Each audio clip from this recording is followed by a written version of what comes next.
Good evening, everyone. On behalf of Central Zoo Authority, I welcome you to episode 6 of Zooming Conservation, our online podcast series dedicated to exploring the fascinating world of wildlife conservation. I'm delighted to have you all join us for today's special episode focused on zoo designing and enrichment. We are honored to have with us an extraordinary guest, Dr. Brij Gupta, whose extensive experience and profound knowledge in this field promise to make today's discussion both enlightening and inspiring. Dr. Gupta obtained his doctorate degree studying the behavior and environmental enrichment amongst large bears, an achievement that highlights his deep commitment towards wildlife conservation and animal welfare. His impressive credential includes being an affiliated member of ZAA, CISA, SEAZA, and the member of IUCN SSC Planning Specialist Group, Bear and Bear Specialist Group. His career has spanned various prestigious roles, including the position of Central Zoo Authority, the Zoo at Coimbatore, the Rescue Center for Bears at Accra, PNHS, and WWF. As an accomplished author, he has written extensively on barrier designing, enrichment, and access management of amphibians, contributing valuable knowledge to field of zoo management. Currently, he is serving as a director of Green Zoological Rescue and Rehabilitation Center at Jamnagar, Gujarat, where he continues to make significant strides in wildlife conservation and animal welfare. In today's episode, he will share his insights on the critical aspects of zoo designing and enrichment, drawing from his vast experience and research. We look forward to learning about the innovative approaches and best practices that can enhance the living conditions and well-being of animals in captivity. Please join me in welcoming Dr. Brij Gupta to Zoom in Conservation. Sir, we are an absolute privilege to have you with us today. Over to you, sir. Yeah, thank you. I am audible, Apurva? Yes, sir. Yes, sir. So thank you, Apurva, and thanks to the Central Zoo Authority for giving me this opportunity to present on the two very important topic of a zoo management, which is environmental enrichment and design. So, good afternoon to all my colleagues and friends and my seniors who are online now. I will start with the environmental enrichment in zoos. That is one of my favorite subject as I have done my doctorate also on studying the enrichment. So as you may know that I have been working with the Green Zoological Rescue and Rehabilitation Center in Jamnagar, and many of you had been here, and some of you have planned to visit in next future.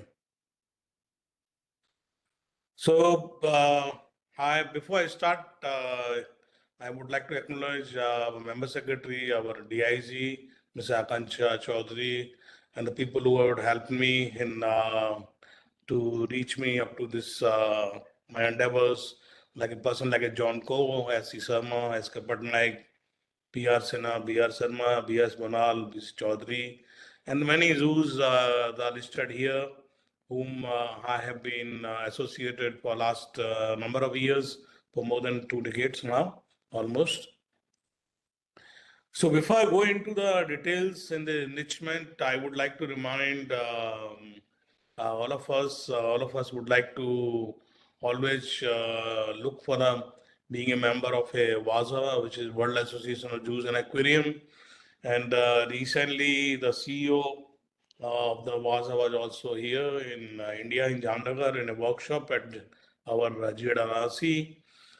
And in 2019, while attending the WAZA's Animal Welfare Assessment Workshop, and they made important or a very important issue that by 2025 they have every zoo has to achieve a animal welfare goals, and WAZA in collaboration with like a regional association like a Central Zoo Authority in India and similarly in other part of the world will do the animal welfare audit. And until and unless you have been passed through this animal welfare audit, you will not be getting the WAJA's institutional membership. So why, when we talk about the animal welfare and then enrichment and the animal behavior, they all are having an interrelationship, which I will talk in later in my part of talk. So how the animal welfare and environmental enrichment, they work, go hand to hand. how they work together. So as we have, you might have heard from many of your friends and presentations that the five domains which we generally look for the animals in captivity: the nutrition, the environment, the health and the behavior, and the mental domain. And with all together, if we comply with all these requirements for an animal, that shows the how we are able to maintain the animal welfare. So nutrition, when we talk about, it says either you're providing enough food, or either you're providing a tolerable or suitable substrate for environment. Either I'm being able to provide a disease-free environment, or I've been able to provide a playful environment. I mean, where the animal can express his natural behaviors. Similarly, for his mental domain, I am able to provide a animals his thermal comfort, comfort for good health, his calmness, and there's a positive experience. So if I'm able to do that, then I will consider that I am able to meet the animal welfare standards. And that's what the WAS are actually looking forward. Ki Central Zoo Authority, which has been doing already a number of inspections for the grant of recognition and renewal of recognition, will now may carry out later on this animal welfare audit also, so which will include some of these aspects. Now, when we getting into the topic of environment enrichment, looks a little fancy, this word, though it got added into the 2009 in the recognition of zoo rules. So we're going to talk about today enrichment versus the enclosure design. Now, when we construct an enclosure in a zoo, we often look at, we do a very open, large uh, enclosure. But okay, but we have a land, we have a funds, so we can construct a large enclosure, but it is not naturalistic. As we know that these days funds are really facing a lot of financial problems, and getting money from the either from municipal corporation or from forest department or from any authorities is quite a difficult task. So keeping these animals in the open, large naturalistic, we have to meet their animals behavioral requirement. It's not just like that. I provide them a large, open, large enclosure. As you see on the left, there's one of the enclosure in a zoo. I don't want to name that. And what will happen when I provide a large enclosure or with a night house, something like that, and then animal is most of the time is over in that these areas are pacing and then showing the abnormal behavior, and because it's not meet the animals behavior requirement. The another example, I'll just show you a small clip here from our.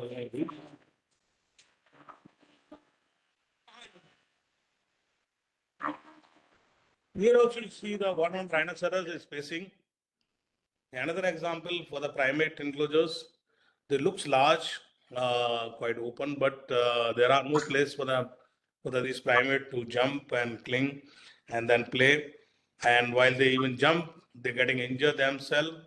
And while we did an inspection of these facilities, we found more than 70% of the macaques, they were having injuries and the bleeding all over their body parts. And this wasn't suitable for these macaques, because there is a large, too large, but where to jump and play, whether chilling fence, if so, then they're getting injured. So what to do with these now? And many of these still, some of the mini zoos may have these, though there are a lot of improvement has gone in last 10 years. Zoos have tremendously changed. I mean, but there are still some places where the animals are housed, where no artifacts, there's no activity. We hardly do any enrichment in the night houses. Night houses are very small. We had to actually design them properly so the animal, because most of the time the animal spend more time in the night houses and in compared to the in the open paddocks and open enclosures. So more often when they are kept in a small houses, they start showing the stereotypic behavior like a pacing and many other behavior. One example is here, though this enclosure is no more existing now, is being closed. Here you can see the sloth bear has got a double story house, but it has been provided a metal surface, hard metal surface, and metal ladder to climb. And you can understand in the summers when the temperature at various part of the countries, particularly the northern and the central India, the temperature going up to the 48 to 50 degree, and then animal is walking on such hard metal surface and hard this metal ladder. This will ultimately affect the animal's health. There are many more examples, something like this. I'll go quickly with these uh, on these enclosure designs. You can see these are one of the old bear enclosures at Alipuju in Kolkata, Shinuganomo. So now defining a environmental enrichment, there's a lot of definition has been given by the various experts. Um, so the David Saffordson, who has been a great scientist, done a lot of work on the environmental enrichment, and he was one of the experts invited by CJD also way back a few years ago to Delhi, and we had a workshop on enrichment. According to him, environments of a captive animals can be changed for the benefit of the inhabitant. Then there's another definition by the Valerie Hare, who's also a lady works well known for the enrichment work worldwide. According to her, changes to the structures and husbandry practices draw out species appropriate behavior and abilities, thus enhancing the welfare. So what we are doing now in India and our zoos actually, we spent lakhs and lakhs of rupees making animal exhibits to present a message about wild animals and their habitats. But we stuff our enclosures either with the motorcycle tires or with the metal structures, which actually does not go with the animals' behavioral requirement. So what are the goals actually for the environmental enrichment which we actually look for every facility must do that. The primary goal is that increase the behavioral diversity. Now we know that every animal has expressed different kind of behaviors. So how we can increase the behavioral diversity? We don't want animal to show a one typical behavior. So it has to we provide them enrichment in a way it increases the behavioral diversity, reduce the frequencies of the abnormal behavior. Many times there are animals coming into captivity and staying in the long term in captivity start showing the abnormal behavior. So how we can even we are not able to stop the totally the abnormal behavior, but we can reduce the frequencies. And how we can increase the range of normal behavior pattern. Normal behavior pattern, those behavior which we see in any of the animal in the wild. So idea is that to providing enrichment, you increase the normal behavior, increase the positive requirement, positive utilization of the environment. Environmental enrichment is to get the interact with the environment. Most of the time, what will happen? You have an enclosure of 1,000 or 2,000 square meters, but hardly animal using 100 square meter, 20% of the area, 25% area. Animal doesn't go in the rest of the area. So you make an enrichment in this enclosure so that animal utilizes the maximum of your whole enclosure and it explores. So there are ways to do it, and we have a number of case studies, number of great work done by our Indian zoos. I'm going to give you some of the examples to in this presentation. Our zoos are doing great work in a different part of the India, and our biologists, our curators, our veterinary officers, hats off to them. They have done a great work all over the different zoos. So why is the enrichment important? We say enrichment, okay, we increase the to the behavioral pattern and all that, but why it is important? Like as we know that in wild, the animals spend considerable time or considerable energy in finding and processing food. They have to find their food. So they spend a lot of time in finding and processing their food. In case of birds, they spend a lot of time in building nests. Most of the animals spend a lot of time in defending their territories. So it does not happen these activities in captivity because they know their territory is defended, the nesting material right available there if you are provided, and the food is comes to you every 24 hours or depending on the species maybe once a week or whatever species you're keeping, or maybe sometime thrice a day, twice a day, according to the species requirement. So it has become necessary to provide in the captivity some alternate methods which can stimulate the natural behavior. So how we can do that? Providing this, we can meet their physical as well as mental needs of the captive animal. Until and unless I meet, you understand like that. Suppose myself or yourself sitting in a one room and you have been asked to stay in the room for 24 hours or extended maybe next 10 days, and you don't have anything in your room, like you don't have air conditioning, you don't have fan, you don't have light, you don't have a computer, no mobile, nothing there, what you will do? You will be able to spend few hours, maybe 1 day, 2 day, 3 day. After that, you will start showing the abnormal behavior. Similarly, think like that. The animal which was in the wild, which was engaged in different activities, showing its natural behavior. Now you have brought that animal to the captivity and you are keeping them in a enclosure of a either 200 square meter, 500 square meter, or 1000 square meter, depending on the species and depending on the minimum dimension provided by the Central Zoo Authority prescribed for many species. So keeping the animal just in that, and you don't have any plants, you don't have any hiding place, you don't know the behavior, and then what will happen? Initially, the animal have going to have a difficult time in surviving in those kind of enclosures. So think like as of I am a human being and I have been come to the captivity, I have come to the zoo and I've been enclosure, and what do I need? So you have to keep engaging yourself or keep engaging your animals. So enrichment, again to promote the species specific behavior, that the biologist will come out, the detailed enrichment protocols in consultation with the curators, with the veterinary doctors, and then they will day by day, or they will have a schedule for a weekly schedule, monthly schedule, providing animals with a natural environment. But there are a lot of limitations, as I understand, captive environment, the animal welfare concern is there, ethics is there, legalities are there. CZI may not allow, government may not allow, local authorities may not allow many things. Captive breeding sometimes is goal. Species, some species which are going for rehabilitation, so you don't want to give them a too much enrichment and then too much hand rearing or human imprinting. So you have to design your enrichment according to the what's actually your goal is that. So now going briefly on the enrichment categories, there are many categories, enrichment categories: social enrichment, physical enrichment, sensory enrichment, food enrichment, which we call as a dietary enrichment also.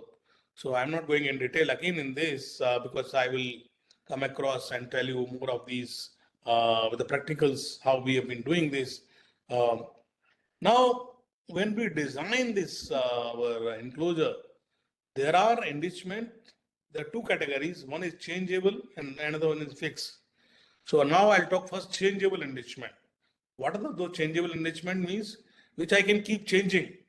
I can keep changing every day, every week, every month, depending on the animal and depending on the how much manpower we have and how much what's the actually requirement of the animal.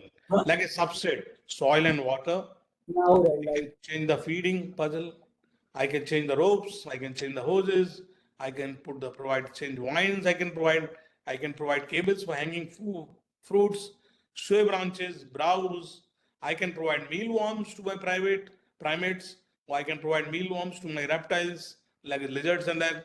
Different kind of ropes, plantation, wooden artifacts, neighbors, they make a lot of difference. Like if I'm keeping a prey predator, or I'm keeping a herbivore, and then I'm keeping some other animals, or I'm keeping a male female nearby, I can do a rotation also enclosures. I can change different kind of type of food. I can make a different kind of a food presentation also. And there are built-in enrichment. These are enrichment to be decided at the time of a while I'm designing an enclosure.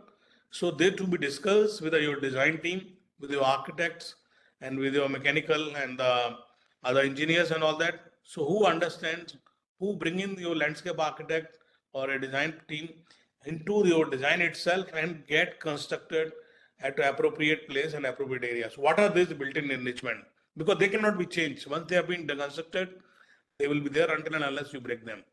So I can do a little different kind of landforms. Like I want to create a different slopes or cliffs or variation in my enclosure, which cannot happen. Like if I have done once, it will be a huge task for me to again create a landforms. So again, depending on the species what I'm keeping, I may have to look at that. Sun and wind smells expositions. Where are we getting a maximum sunlight? How my wind flows? That is also very important. So I keep my basking areas in a zoo, how where they get the maximum sun, and then the visitor also see them accordingly. Similarly, my night houses are being placed in such a way where they don't smell the wind flow. The aeration among the night houses is so such a good, a wind flow. The air doesn't get stagnates. Windows, skylights. Skylight is very important. If my night house doesn't get a skylights, then I feel because a lot of disease and infection happen because of the high humidity within these night houses. If you don't keep them properly dried, then it affects your animal health. Rocks, view, sun, usable space, places for various substrates, pool, depths, surface of fixing artifacts, different diversity, big trees. So most of the enclosures in our zoos, I have seen that we plan, if I have to plan, I should take my big trees, translocate it in the beginning itself actually. Because many of our zoos doesn't provide a large area, large gates where we can take actually a vehicle with a big trees or big logs later on. If you have that kind of opportunity, you can do that. But I would suggest that as per the animal's behavioral requirement, we plant a big trees or transplant them in the beginning itself when we are working out what kind of plants are required. So selection of the species is must. Selection of the plantation is must. Selection of the grass, selection of shrubs is all very important. Waterfall. Most of the animals, many of the animals, they like the running water. It again depends species to species.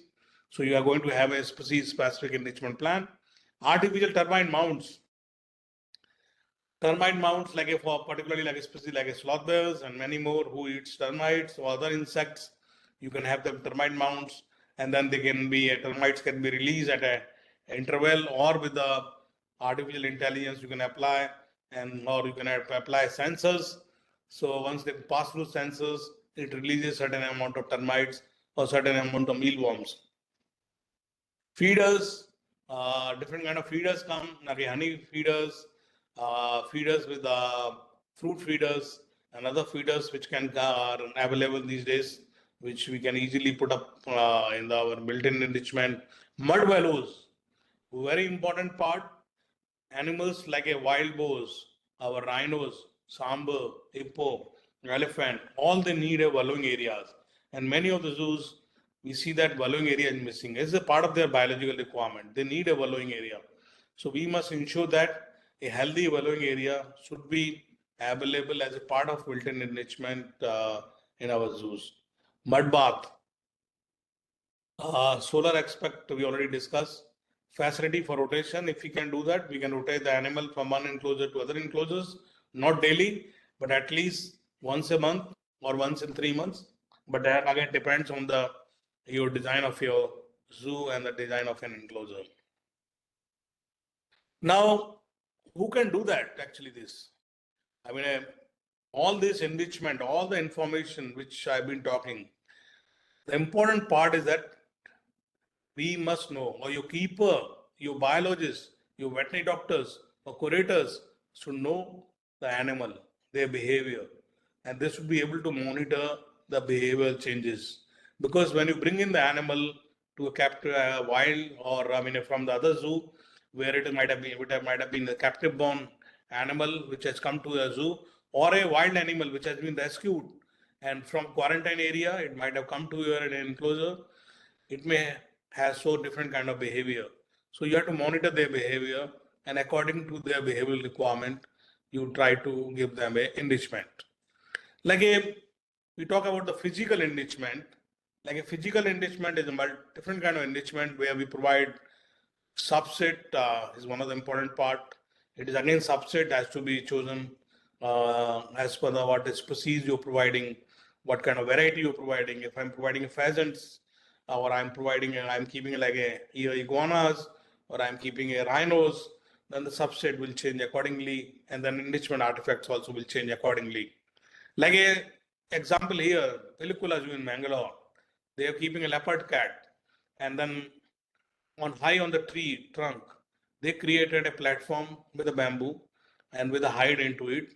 And always you see the leopard cat are hiding and always usually utilizing this kind of a hides. And they have been placed in such a way the visitor also see them, and the animal also feel very safe. And that's a physical enrichment, species specific enrichment can be decided by the biologists and the curators. Breeding of birds, most of the places our birds, the breeding is very poor. Why? Because there are a couple of reasons. We have to understand their breeding biology, what they need, whether need a hollow wooden planks, or what kind of nesting material they need. When their breeding biology, when the nesting season starts, so we must comply. We must have a nesting material available inside. It's not like that. You keep it clean, all with the no twigs, no branches, no leaves are lying inside your enclosure because somebody has told you to keep it clean, and then you don't find any of these waste. I mean, a fallen twigs, twigs and all these leaves inside the enclosure, because they make a very useful actually for the animal to make the nest. So first you understand what's actually your breeding biology of those birds, and when the breeding season starts, and what kind of a material they required. So you put them in advance and provide them in advance. So your birds breeds actually. And then to avoid this bumblefoot, particularly in vultures, there's a white-backed vulture from the Pinjore Vulture Conservation Breeding Center. Where we found that many of these vultures initially, when they provided a wooden logs, they were facing with a bumblefoot actually, and then they were started with providing a jute rope, and they cured everything. And the same thing on the left side, you can see on the corner from the rescue center in Pune, they use other materials nowadays available, made of a fiber and all that. But I would not say, I would suggest that natural material to be used, which really works well for these vultures and other birds. This is another image of that same thing, vulture here. This is a picture from again from a Kamala Nehru Zoo, Ahmedabad, and I would appreciate that the zoo has been successful for many years, breeding the spoonbills and Nicobar pigeon and the other very important species. Why? Because they have provided a lot of nesting materials, and then there are nesting platforms they provided. So these nesting platforms are at different levels, different height, made of a stainless steel, made of a MS, and then it's like a plank where the bird started building the nest, and then it's a safe also, and then they lay the eggs, and then the eggs hatch out, and then successfully they rear the young ones, and it's a really good breeding colony of the many of the species of birds. So these are our own examples from our own Indian zoos. They have been doing it, but many people might have not realized there is a nest, there is a material, an enrichment material must be lying next door, next to the your enclosure. But we never thought it could change the life of your animal. We should utilize that. Here I am giving you another example of a built-in feature. Like what you see on the left side actually is a lined rocks. If you provide a natural locks, nothing like that, that is the best, and they are available natural rocks. Otherwise, artificial rocks, because and then you place them in an enclosure, particularly for the lion enclosure and all that, and you get the maximum sunlight. And you see that you most of the lions in the during the sunny day, they will be basking over that sun basking, and then it will be really a good exhibit where visitors also will enjoy. It will give you a panoramic view. On the right, what you see is a artificial termite mound, where you see the is a box, is a hidden box. Inside there is a log, pre-log, where we fill up the mealworms, we fill up either crickets, or maybe fill up a grasshoppers, depending again on the species and what you're keeping. And it has a multiple outlet of a different size. So when the animal will suck, there the mealworms will come. So depending on the species, we create this size and the shape, and it really works very well for the animals. Pool for swimming. Many of our zoos have this, but some may have a smaller water body. I would say, particularly in these hot summers, large cats and many more animals these they enjoy uh, pools. Elevated platform. This is from Visakhapatnam Zoo, Indira Gandhi Visakhapatnam Zoo. Elevated platforms for these primates. They've been really work very well, and they're made of a naturalistic material. So there's no harm, even they tear off, they remove off, they play with it. You have to keep replacing, and it acts as both as an enrichment and as well as the animals will play with them, and then it's protect them from the heat also. Rather providing them a natron or any other artificial material, I would say this is provide them natural material. This is another example of a from Sipaijala Zoo. They have provided large tree logs, rather providing them a artificial trees. Provide them a large tree logs in the beginning itself. So species like a pigtail macaque, many other macaques, they use them for resting and climbing and play. Rocks. This is from Darjeeling Zoo for snow leopards. Large rocks play beautifully for the resting of the for the animals. Another example of a natural landform. This is the picture from the Indira Gandhi Zoological Park from Visakhapatnam. It looks like as if I am watching those tigers as of in the wild actually. And so enclosure, such a beautiful enclosure. You don't see any cement, you don't see any concrete, and beautifully designed. It itself, the natural landscape itself is a great enrichment for the animal. Animal always feel like that as of they're in the wild, they're in the habitat. Another example from the Nehru Zoological Park in Hyderabad, they have the white tigers are housed there with a natural water body, a natural slope where the animals really feel very happy, and it's a large water body full of vegetation and no cement, no concrete is visible, and is a good part of enrichment over there. Uh, the animals feel really healthy in this area. This is another from the wildlife SOS Agra Bear Rescue Facility. Different kind of wooden logs being provided, and these wooden logs have been serve as a great enrichment, physical enrichment for animal to climb and play that. The important part is here when you're providing these wooden logs, please don't use any nails. You see these all these wooden logs are tied with a rope. These are natural. I mean, this jute rope. We don't use any nails because nails may come out and may injure your animals. Moving enrichment, we know that primates, they are very destroying. They destroy vegetation very fast.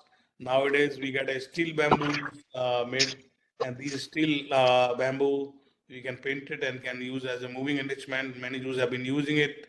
Logs, we can use for bears. And these pictures and all that illustrations, I'm thankful to the John Co, who was very kind enough to provide these. Uh, the moving enrichment, you can see how it acts in any enclosure and where we have a water body. An animal always like the action, so they can play with that. And at the same time, we have to see that it doesn't harm the animal actually, because animal may get injured also. So you have to create a such thing in a way, keep it everything off exhibit actually, see that how it will work. It should not injure an animal. Biological Park Itanagar, fantastic enclosure for your whole of gibbons, full of natural vegetation. As of you see them in the wild, as you can see the big family here enjoying in a enclosure in Biological Park Itanagar full of gibbon. The mud wallows I was telling, Thrissur Zoo is one of the old picture, but you can create this thing in much more hygienic manner. This wallowing grounds. Again, another great enclosure from Trivandrum Zoo for a sloth bears. You see here, it has a different levels, different landscape form.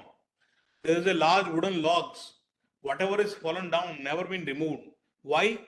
because those logs are providing a breeding grounds for the termites and many other insects, which forms the diet of these animals.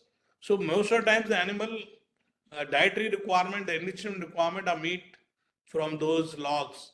And animals spend a lot of time playing with those, searching for those insects, and then he really enjoys the animal and different levels of those enclosure actually. Another beautiful example from a Nehru Zoo, Hyderabad. It's a Himalayan black bear, Asiatic black bear enclosure over there. Naturalistic water body, great landform, naturalistic vegetation, lot of trees. It really works very well for animals and naturalistic totally. From National Zoological Park, Delhi, again a very good enclosure for the sloth bears, very naturalistic. It has a den, animal can hide, and it's provide opportunity for animal also to take a rest, to as and when they don't want to come out, they can just go and hide there. Another example from Rajiv Gandhi Zoo, for not using any cement, particularly just see that it's just a combination of rocks and the tree logs, and they have made a dam here. And in this dam, the animals during hot day and the evening they hide inside, and then you can provide them feed also in these areas, and they enjoy these kind of hides, particularly as of they stay in the wild also in similar kind of a habitat which has been created. So it's quite a good example in that. Then moving enrichment for the elephants, the push tree. This tree is actually put inside 3 to 4 feet down under the soil, sand, and there are tiles all around it. And but tree can move, but it will never fall down. And you can hang your vegetation on top of the tree. So elephants, while they feed upon those branches, the tree gets a swing, and that's what the actually animal they enjoy actually this log, and it never falls down. And you can create this easily at any of your facility if you're keeping elephants wallowing area. Though elephants are not, we don't have in now many zoos. Visakhapatnam again created a very naturalistic hide, rather providing them a cemented night houses. You have a large chunk of bamboo where the elephants they spend summers during daytime. This is another enrichment from a Vandalur Zoo, Arignarana Zoo. They provided a showers for the elephants, and then as and when the elephants are need in shower, the power turns off. But now there is a lot of modern version also available. The elephant can be provided a knob within the enclosure. An elephant uh, can be given an idea. If he presses the knob, the automatically it can run the, I mean, this water inside the enclosure, and as and when the animal is needed, this kind of a, it's a good enrichment for the animals actually, for them.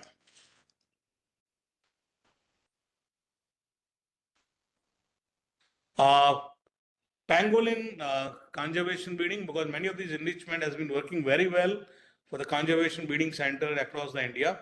And then this is one of the very successful conservation breeding program of Nandankanan Zoological Park, not only in India, in Southeast Asia. They have been successful in breeding the pangolins, and you can see that they have provided a mud hides and then burrows. So animals digs and makes their own burrow for the breeding and then purposes. Is really great work done by the. So that's what actually, until and unless you understand the behavior of those species, you won't be able to create. Otherwise, what will happen when you bring in pangolins in captivity and you have provided a hard surface in enclosure, then animals will uh, hardly stay for a few months or a few days and then may die. So I would say until unless you have a appropriate enclosure, you know the animal behavior, don't bring in that species, because these are very important and endangered species. We don't want to lose them, any of those. Enrichment for nocturnal animals, there is a small zoo in Ceylon, Lady Hadri Zoo, but the keepers are so smart, they provided a hollow wooden logs, and in daytime all these lorises were hiding inside. They are they spend whole day inside and they will never come out. So the number of logs they provided, hollow logs, it worked very well. Nothing cost Like a minute you say, I need a lot of funds from the authorities, I need fund from the, I don't have funds. There is a material available right next to you. Only thing is that you have to just see that how best you can do that. How feeding enrichment for these monkeys, what do, you provide a basket where you are putting a lot of foliage, and then it can have a mint, it can have a dhania, it can have a palak, it can have a methi. You can provide a mixture of those, and then animal will start removing one by then. They may eat 5%, 2%, 3%. The rest of them they will play or damage or they throw it. But it is a enrichment, keeping the animal engaged into it. But make sure nothing is poisonous, nothing will harm the animal health. This is a very important, very good enrichment which I found from the Nandankanan Zoological Park, Bhubaneswar. This orangutan, unfortunately, this orangutan is now no more, is passed away. But this log is beautifully placed. It has a inside a honey bottle place, actually honey chamber. So what it does is this orangutan is very smart.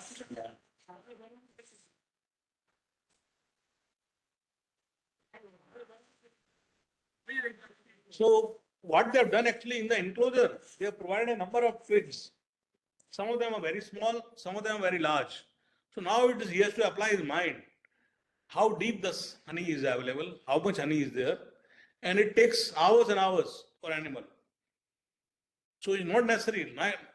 Rather, you would have provided this honey in some rock or somewhere. It would have taken him for a 2 to 3 minutes to finish it off. If you provide honey in this kind of logs, he's going to spend at least half an hour or 1 hour, depending on, sometimes animal interest also. So this works very well actually, very naturalistic. Nothing is there.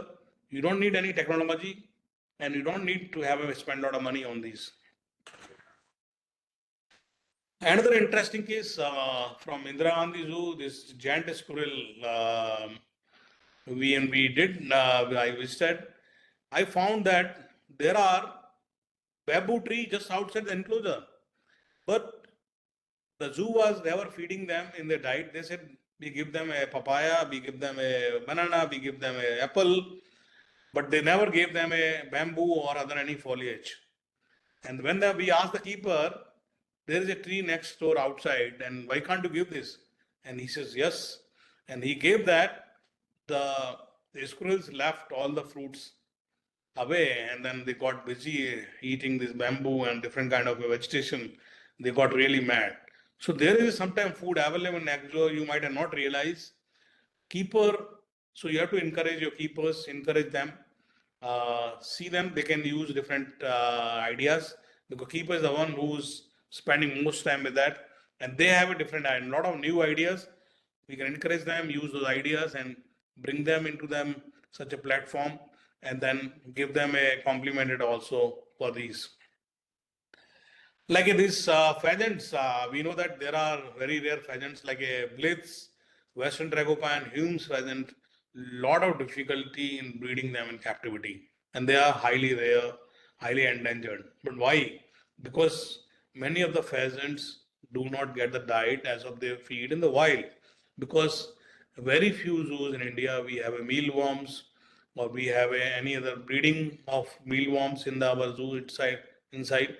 So we feed them most of the time either on the fruits or on the some other vegetables, or maybe on the other. We may hardly give them a very few do give them a mealworms or other insect which forms a very important protein diet actually. But there are northeastern states, you can buy them. They are available in the market, these mealworms. Now, zoos have been breeding. Zoo in Mysore has been very successfully breeding it. Our zoos have been breeding it. So, why can't we use that? There's nothing, there's no technology into it. Once you started doing it, you can do that. And you use this diet, you feed them those your tragopans and many of the birds which are insect eaters, and it makes a lot of difference. And you see that your breeding or the coat of your birds, it changes like anything. Another example for the year for herbivore, this in the herbivore safari, multiple safari at the Lasitic Line Breeding Center in Ottawa. you see that all the sambas have been provided elevated these areas where actually all the feed is given. Now, beauty of this, whatever feed is given, there very little get wasted, and all are safe from the urine or fecal matters and very healthy, and we can provide them of different heights. Like if you may have a small juveniles sub-adult animal also, so you can provide them at lower height, higher height at a number of places, and they really enjoy such kind of a heights for feeding these herbivores. Sensory stimulation, we can provide them a different fragrance, ice with the fragrances, which encourages them exploratory behavior. There are a number of moving enrichment features. We use them like you use them in a grapes. Don't cut your fruits. I would always suggest that many of our zoos, they cut fruit into small pieces. And what will happen when you cut the fruit? Because animal never get the fruit, cut fruit in the wild. They eat from the whole fruit. Let them spend some time opening the fruit, and whichever part of the animal like the fruit should eat it. So when we give them a fruit cutting into different small pieces, it deteriorates fast, and don't give them on the floor. What will happen? Then the bandicoots keep coming, other squirrels may coming, or so if I can provide them like if I'm grouping them grapes, so I provide a whole bunch of grapes tied with this some this like what you see a climber, and then climber is attached with a pulley, and I can adjust the different height, and then it works very well actually. And then when the like if we have a squirrel or any other animal into it, it will feed. Or I provide a coconut with a filled up with ground nuts or peanuts or may any other nuts into it and cover it again with a husk. So let the animal spend time in opening that coconut, and spending time will actually is an enrichment for the animal also. So there are a number of ways of doing it. I think I've taken a lot of time because I have to do a little bit of a some there are other topic on design also. So let me just rush. These are the honey feeders we designed actually while in Agra Bear Rescue Facility. These are the honey logs. Frozen fruits, very common now. Many zoos have been using it. This is one of them picture which you see is the Ragnaranda as used for the acidic black bears. Feeding enrichment, we can use live animal feeding like particular insects and mealworms. Variety of feeding times, increased number of feedings. Uh, Local plant we can use. There are a number of local fruits are available in the market, seasonal fruits. We hardly use them actually, like a jamun, a khirni, falsa, which actually makes many of these birds and the animals died in the wild. And we hardly, because we, our zoo never get them. So I think when you sign an agreement with your agency for getting the food, plan that you get like a bear and all that, those fruits actually. So our animal enjoy. This is another enrichment for the our giraffes. Actually, it has a feeder where we can adjust actually as per the animal's height, and it has a pulley into it.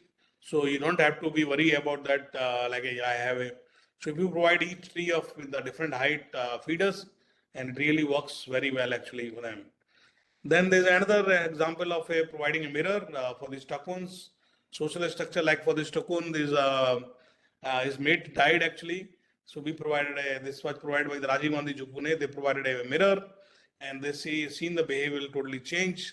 It was always giving a feeling. My mate is always with me, as and when this bird see the his image in the mirror.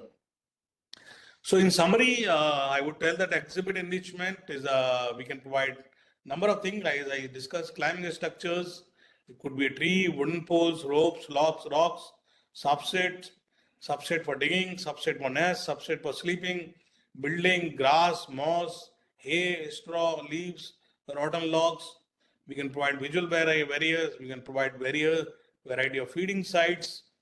We can provide a water features, pools, waterfalls, moats. So the number of things are there available to you.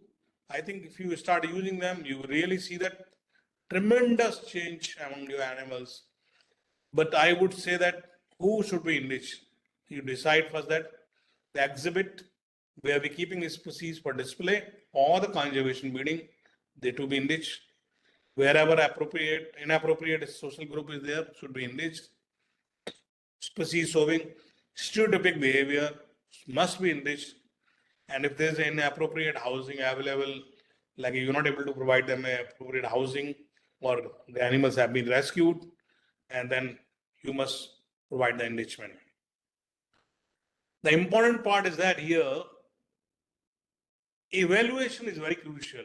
You must evaluate whatever you're doing, whether it's working or not for animals. You must evaluate, must do a pre-enrichment, post-enrichment study, how much the behavior, how much the time the animal is spending on the a particular activity before enrichment, after enrichment, physiological parameter to be analyzed, behavioral observation to be taken all the times. There are some potential pitfalls into this. When we say that you provide the enclosure naturalistic, you may have a difficulty in viewing. Like when the visitors come to an enclosure in a zoo, they don't want to spend more than 30 seconds or 1 minute. And then they complain, I'm not able to view my animal, I'm not able to view the birds. So that kind of a pitfall is there. Hygiene may be compromised. Injury may be risk in these. Like you provide a lot of ropes and all that. Some you should not get animal entangled into it. So you have to be careful. So evaluate all the enrichment. I would say do it first off exhibit. Rather putting whatever enrichment you want to give into the exhibit area, into the public exhibit area, you do it in a off exhibit, see that how it works. And if it is working very well, then you put up into the exhibit area. So start with a very small activity. Do not give too much of extensive work for the animal. Animal may get exhausted. Suppose if I provided 10 different kind of enrichment, animal will totally get exhausted by the evening, and you may see the animal is fallen sick. So evaluate that. You give them a small activity, give a small enrichment, one enrichment. Then later on you see that how much enrichment is required, and then accordingly you change. So in summary, I would say for enrichment, think like I am a wild animal in a zoo. You yourself think like a wild animal. Keep it natural in display area. Understand support storyline. Build in feature enduring the interest to the animals. Provide easily changeable natural attractions. Use hidden delivery. Uh, First use everything off display areas. And with these, I end this first part of that. And then I think I have how much time do I have in Natasha? So you have time. You can I start have the time. Yeah. presentation. Yes, sir. So exhibits are zoos, natural boys. This is a picture I took it in a zoo, in a Nehru Zoo, Hyderabad. It looks like the chimps coming towards you, and there is no barrier, but though there is a barrier. So they are the exhibits are the zoos, natural boys. Make enrichment count both, not only for animals, for visitor also. And there's a small book also written by me available online on the CJA website also. And in case anybody require a hard copy, I'll be glad to write to me. Maybe I can send you the copies also. So now I'll move into the other presentation.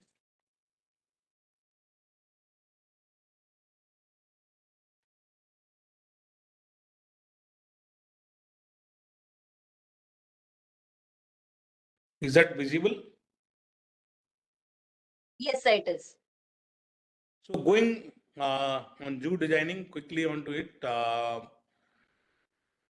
Planning of a zoo. I think many zoos have come in recent years, but there have been a number of zoos have been existing for last 100, 150 years, 200 years in India, or more than that. So why, how we plan a zoo? And as zoo is a very specialized subject, it's not like any other township or any building or any other uh, structure we can just go ahead. Very important. There are a couple of aspects. CZA has done a detailed uh, guidelines for this designing, master planning. Number of guidelines have been provided. And there are, I would say, for designing, there are the master plan has to be followed. Master plan has to be made, and there are master plan guidelines, which includes all your buildings, ground facilities, your food storage, veterinary facilities, animal quarantine area, horticulture, animal exhibits, rescue center, conservation breeding centers, graphic signages. I mean, these are a part of a parcel of your of any zoo. And then at the same time, I have to plan the operations. Either it's administration, legal, buildings, ground maintenance, operating procedures, veterinary medical services, gardens, landscapes, husbandry, animal food, animal record keeping, educational programs. So they come into your operation part actually. So planning of a zoo, we know that we have to prepare a DPR and we have to prepare a master plan, which for a physical development of a zoo. There are three important aspects in this, which I consider strategic planning, comprehensive planning, and collection planning. Strategic planning, development of the financial resources, how much the financial resources I have, which I can spend on operational strategy, and then business plan, how the funds keep actually coming to my zoo. Comprehensive planning is actually a integrated planning, physical, financial, and operations. And collection planning is the guiding the management of living collection of animals and plants. What animals I'm going to house in next 5 years, 10 years, 20 years, or 30 years, or 40 years. Like CJD says, 20 years, you should give the collection plan. Because once you know the collection plan, what's the number of animals, male, female, you're going to keep, the maximum number, accordingly, the area of the enclosure will be decided. And then accordingly, you will come to know how much area I need for a zoo. So then the education plan, because education is very important part of a master plan.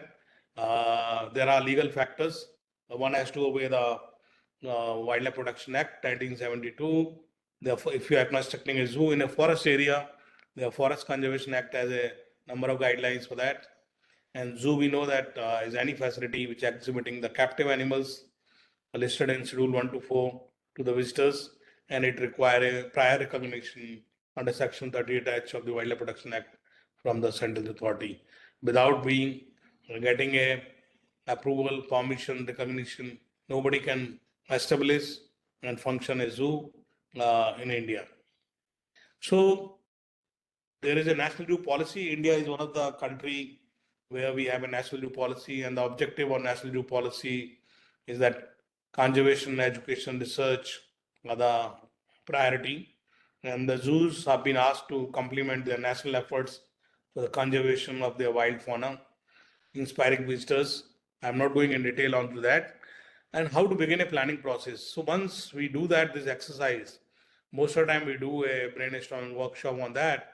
So we go through the inventory of the systematics, what inventory, we see the natural systems, what is the climate of the site, what is the geology, what is the hydrology, how much water is available, soil, what kind of soil is there, what is the existing vegetation is there, what kind of infrastructure, utility structures are available, what is the cultural system in this area. The zoo may differ in design, or the barrier may different in design if I'm constructing a zoo in NCR, National Capital Range, or if I'm designing a zoo in southern India. What is the surrounding uses? What is the cultural values in that areas? So I have to understand all this before I do that. Then I have to see precedences and trend, development models, economic trend of the zoos, and the related industries in these areas, because these are very important. For me, there are few aspects which I consider as a zoo as a friendly designing. The principle is that the zoo should be a animal friendly design, because if there are no animals, then there is no zoo. So my zoo design has to be 100%, not only 100%, 200%, it has to be animal friendly. And how it can be animal friendly? It should support good animal health. It can keep animals safe from harm, and it designs the support the access to conservation. It supports the my controlled breeding. Then second is visitor. If there are no visitor, then there is also no zoo. Then I will be considered as a maybe rescue center or something else. So how we can keep a visitor friendly design? A design fulfills all the functional requirement of visitors. A good water, good facilities for the animal people to relax, good toilets, there are good entrance areas, the area for the food and all that, and it keeps the visitors safe actually from the animals, from the harm.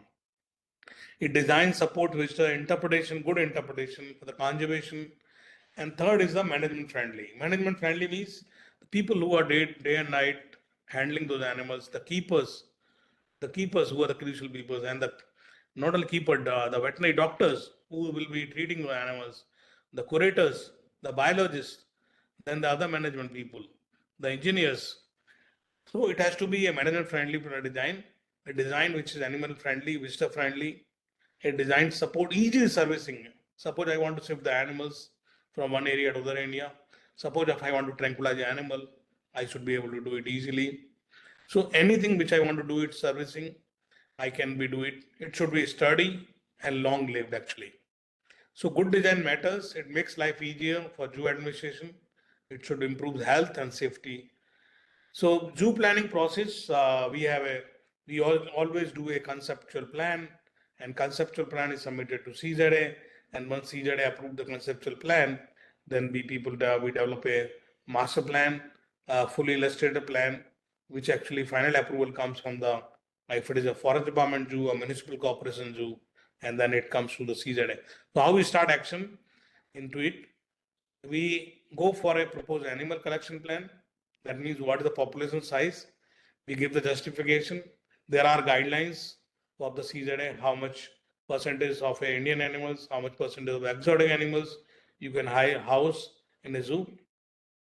There are more focus to be given on the endemic species and the local species of your region. Description to be given of the layout, and the layout, it should cover all the features, as I said, from water bodies to like crops, its direction, electricity supply, how we're going to waste disposal, how we're going to do a carcass disposal, where are going to be a hospital, where is going to housing colony. You should look at also there no industry nearby, there is no railroads, and no source of pollution there. And you must also address inadequacies and shortcoming identified into this. The other action is that, which are important in a zoo designing, is contingency plan. Like many times, wherever we are located, we get a animal rescued from wild, and then we say that number of zoos do not have a rescue center or do not have area, do not have facility, and then they say they refuse. Okay, we do not have a appropriate housing facility, we won't be able to keep. So I would say, as per the National Zoo policy also, zoos should serve as a rescue center. So animal rescued from wild should be provided a immediate care. Escape from animals, monkey and dog menace, many places it is very common. Arrangement of food. In case of strikes, law and order problems are there. Food is not coming. So I have to have a deep freezers. I have to have arrangements in my zoo where I can provide a food for next week, 1 week, without any hindrance. The visitors getting injured. What kind of a, I mean, I have any ambulances, I have a first aid plan, or I have any call system where my person or where my vehicle can reach to the injured visitor within a minute, and the visitors falling inside the enclosures. That is also there. How I am going to deal with this. So I should have planned into it. Then the disaster management plan.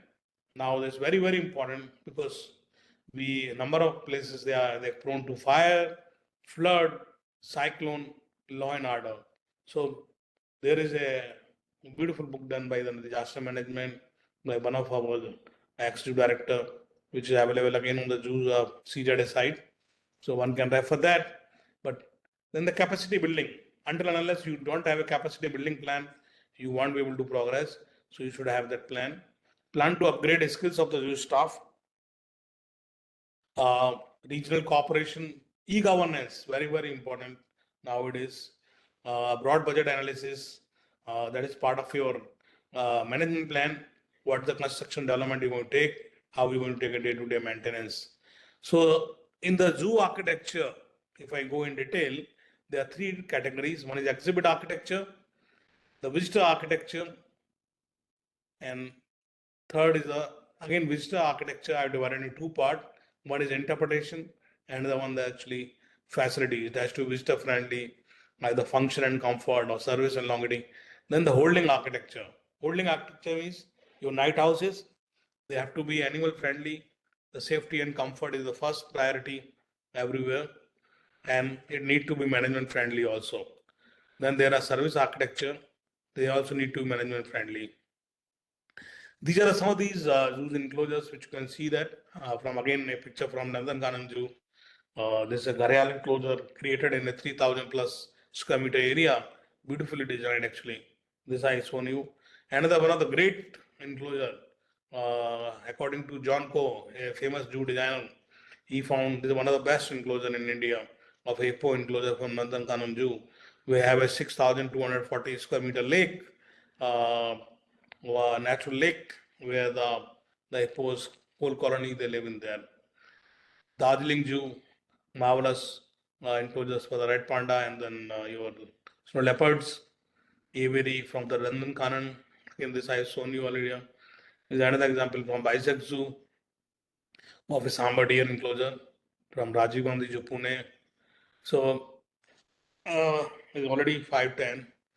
Uh, we have a number of again digital architecture. I think do I have time for this, Apurva? Yes, sir, you can continue.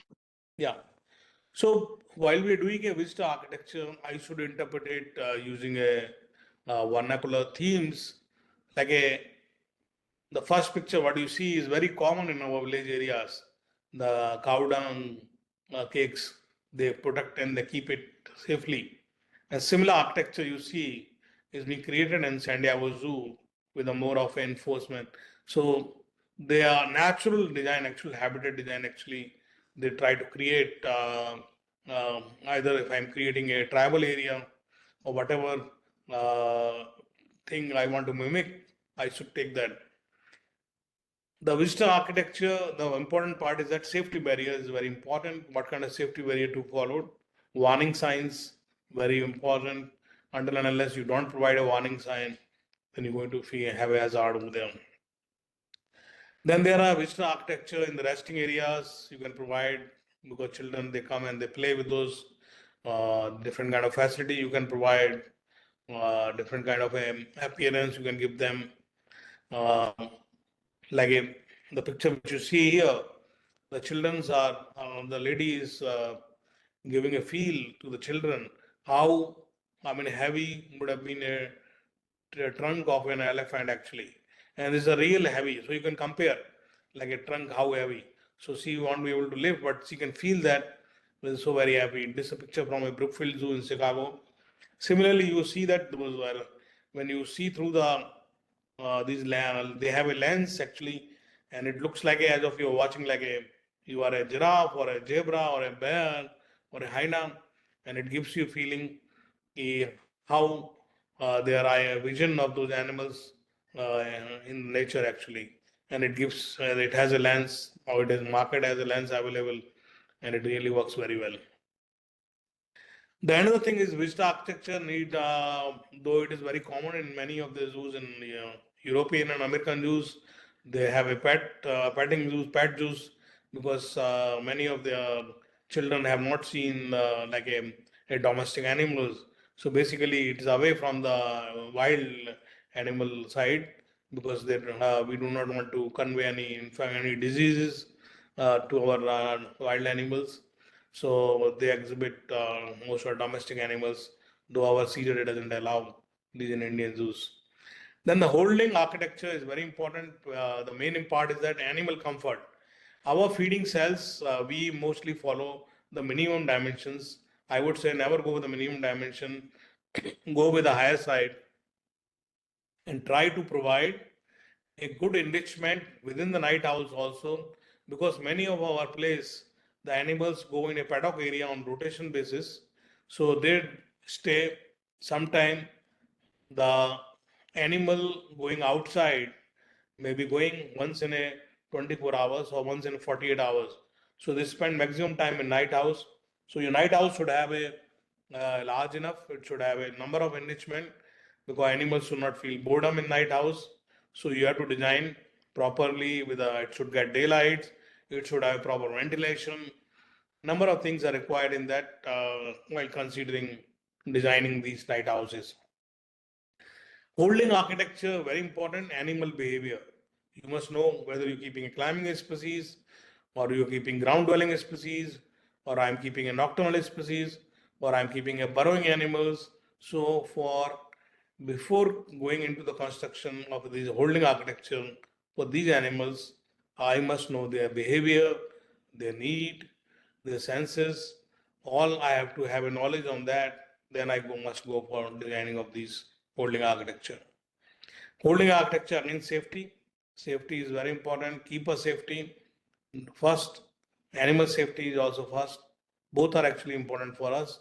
So we must see that no sharp corners, masonry, and there are many things. There are now detailed guidelines are available on these. And lighting is very important. Many time emergencies may come. Doctor may have to treat them, or they may have to shift them. So you need a lighting also in these areas. I think make it happen this. And then nowadays you can also monitor through CCTV cameras of these night houses, which is very important and very effective to monitor. Holding architecture, I use structural systems, containment requirements, heavy masonry, building not required actually, light masonry, and then you provide a lot of vegetation, hide those night houses from visitors, and their entry and exit also should be from that separate service road to be provided for that, and it should not have a conflict with your main visitor road. And your holding architecture, you can provide them a different kind of a wall finish, you can provide them a different kind of floor finish, depending now number of materials are available. I'm not again going in detail into this area.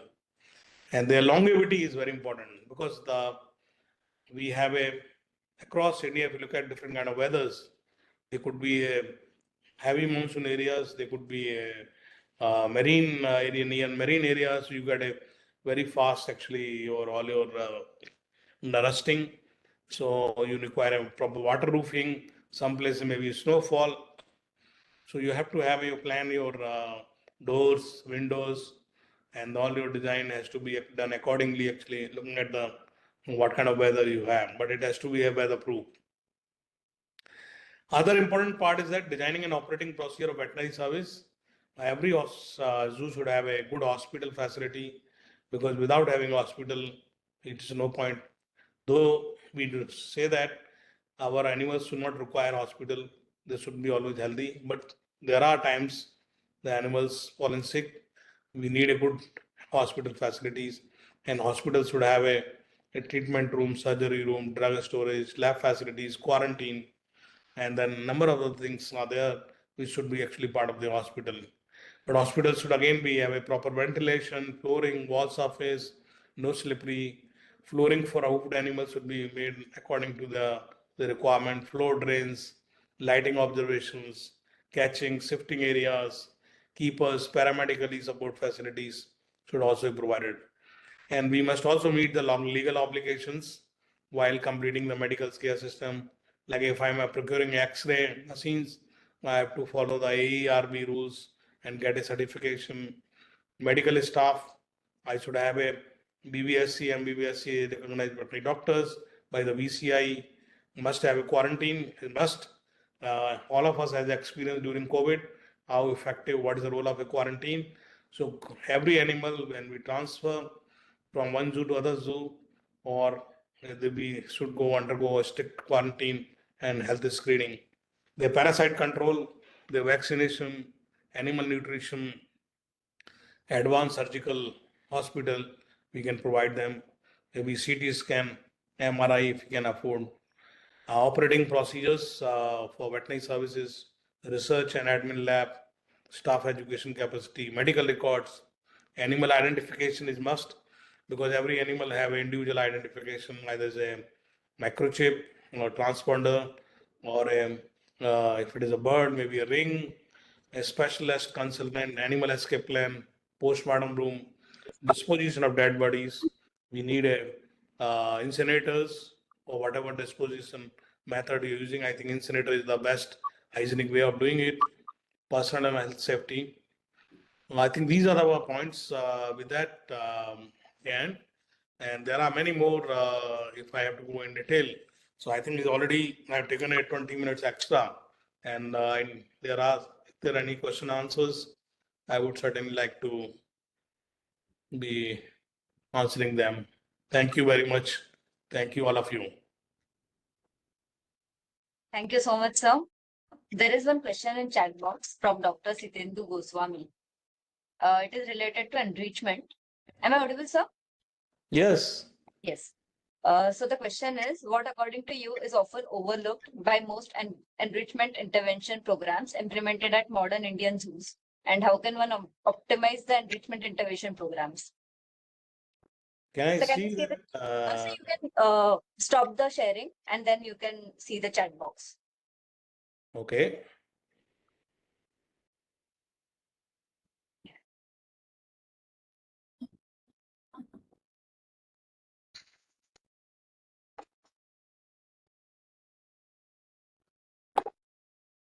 Next you Okay. write, yes, there will be chat box section. There you can see.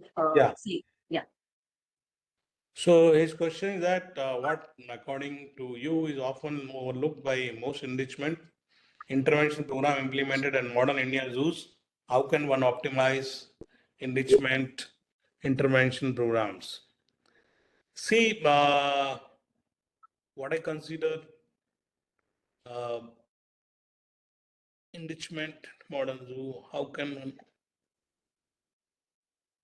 see vegetation and landscape is forms a very important part. Like a if I'm keeping any species in captivity, uh, I must know from where it has come. There may be a species which I might be from the desert area, a species may be from a dry deciduous, species may be from rainforest.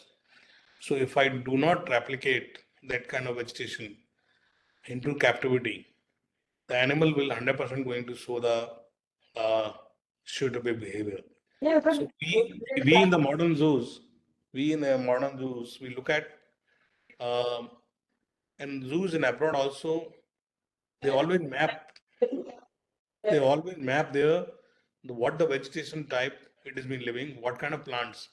Even if they can't, for example, if I'm keeping a rhinoceros, one-on rhinoceros in captivity, like for example, in any zoo I want to keeping a rhinoceros. And rhinoceros, if I just provide them a plain, a field or maybe a dry deciduous shrubbery land. But then the message which I'm giving actually to the public who's coming to see the animals, I'm giving a totally wrong message. The children, the young children may understand or may see that rhinos must be living in the wild in this kind of habitat, which is actually wrong. So I must show them the proper vegetation as of they are found in the Kaziranga National Park or in a Tarais or in a Duduwa.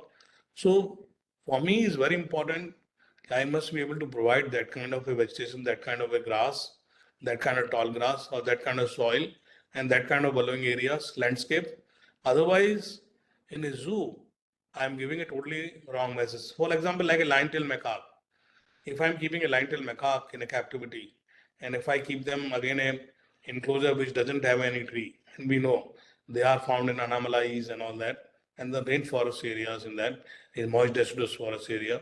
So I must uh, mimic actually my, even though I may not be able to create a same kind of a plant, I may not be able to grow.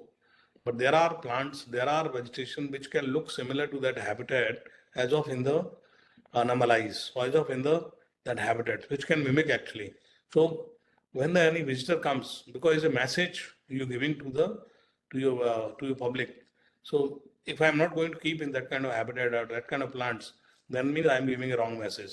So I have to comply, I have to obey, I have to study, I have to go through with all these guidelines.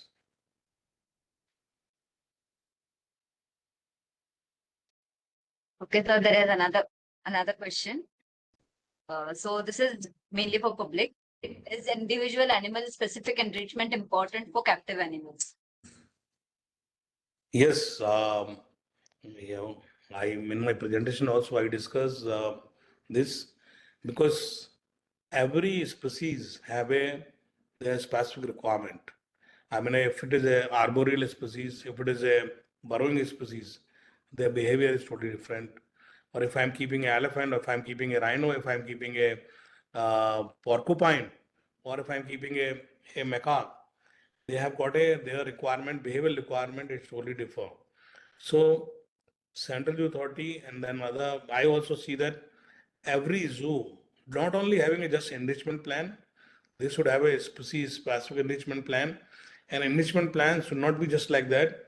It has been made once and all. It should be actually keep changing. Every day there should be something new. Or so you have an enrichment calendar for the whole year. And every species specific plan should also be vetted, should also be evaluated. And all stakeholders should be involved. It's not like that somebody has a director or somebody has given a task to a biologist, please come up with a species specific management plan. It will not work. You need to involve you need to involve caretakers, you need to involve veterinarians, you need to involve curators, you need to involve the management people, you need to involve the engineers, you need to involve everybody into it. You need to involve security people also because it may have a number of inputs actually. So I would suggest that when you're making this initial plan, take input from everybody into it because the keeper's information is very, very crucial because he's the person who's spending maximum time with the animals. So I would say these plans should be prepared in detail, species specific, with all details, and then should be vetted by. And it's not like that they've been made and then they have been followed for years and years. This should be revised once in a year also by the respective zoos. And we have, I mean, number of zoos have a species specific enrichment plan in our country also. So I think every zoo can come up, can do that. There was a project actually given by again to WI on these aspects, and then number of manuals and guidelines have come for the enrichment, and which can follow a baseline actually for anybody to use as, and they have been very valuable. They are available on the CZA website. I think CZA has done a great work in providing those guidelines, not only way back. I mean, this I would say almost now 10 years ago or 8 years, more than that. There have been these guidelines have been provided. I don't see any other country has done this. So it's a commendable job actually for done by the authorities, by the government authorities, and then providing those kind of guidelines for our zoos to follow. Now zoos has to come up because there are thousands, hundreds of species, different kind of species. I'm keeping otter, so I have to come see that what my otter needs actually. So I have to develop my own guidelines for that. Thank you, sir. And yes, surely we'll look into it, sir. Thank you. I would like to ask participants if there are any more questions from your side. You can either unmute yourself and ask or write in the chat box.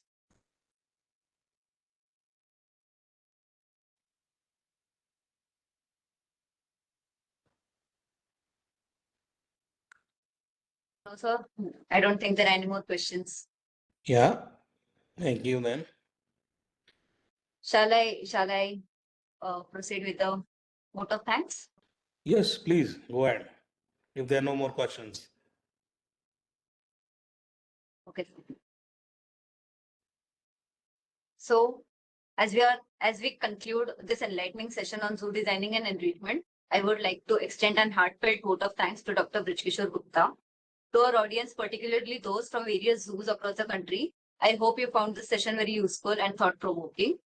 The innovative ideas and best practices discussed undoubtedly will contribute to the enhancement of the zoo, ultimately benefiting the animals in our care.